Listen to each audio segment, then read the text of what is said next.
անվան հետ կապված է հաղթանակ դաշինք, դուք ասել եք, որ ոչ թե լինելու է Փարաքար 2,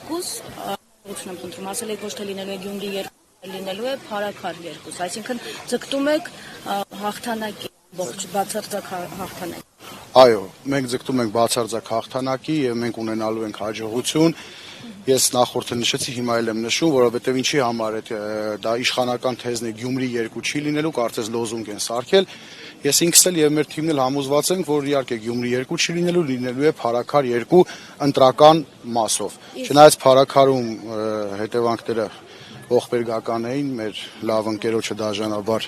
կյանքից զրկեցին, Վալոդյան մեր ընկերներ, հայրենասեր, ընկերասեր, շատ լավ անձնավորություն, որի համար բոլորս մեծ ցավ ապրեցինք։ Այստեղ ակնկալում են մարդիկ, որ ընտրությունները հանգիստ անցնեն, որտեղ մտահոգություններ կան, քիչ առաջ ես հարցախուզ էի իրականացնում,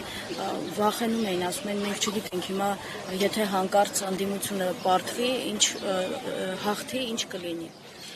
Դե հետևանքները չեմ կարծում թե տենց այսպես ասած կանխատեսելի չեն, դա ընտրություններից հետո կերևա, երբ որ ընդդիմությունը հաղթի,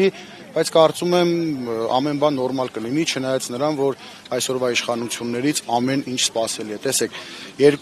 նախորդ երկու ընդդիմադիր համայնքապետեր, ովքեր հաղթեցին ընտրություններում, Վարդան Ղուկասյանը եւ Վալոդյանի մասին խոսեցինք, շատ ուժեղ ճնշումներ է հիմա ես մամուլով տեղեկանում եմ Գյումրու քաղաքապետի վրա, ընդհանուր մինչև մեքենան առանց որևէ հիմքի տանում են Տուգանային հրապարակ, դրանով փորձում են նաև աղարշապատություն վախեցնել, աղարշապատություն ցույց տալ, որ եթե քաղաքացիական պայմանագիրը չհաղթի,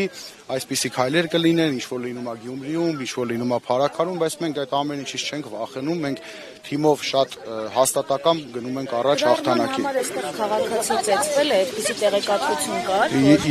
իշխանություններին քննադատող գրառում է արել, որի համար ծեծի է ենթարկվել։ Ես ինքս էլ անկեղծ ասած մամուլից եմ տեղեկացել դրա մասին Facebook-ով եմ տեղեկացել, կփորձենք անպայման ճշտենք, բայց ես իմացա արդեն ճանաչում եմ այդ քաղաքացուն, ում հետ կապված է այդ դեպքը, կխոսեմ մանրամասները հետո կներկայացնեմ։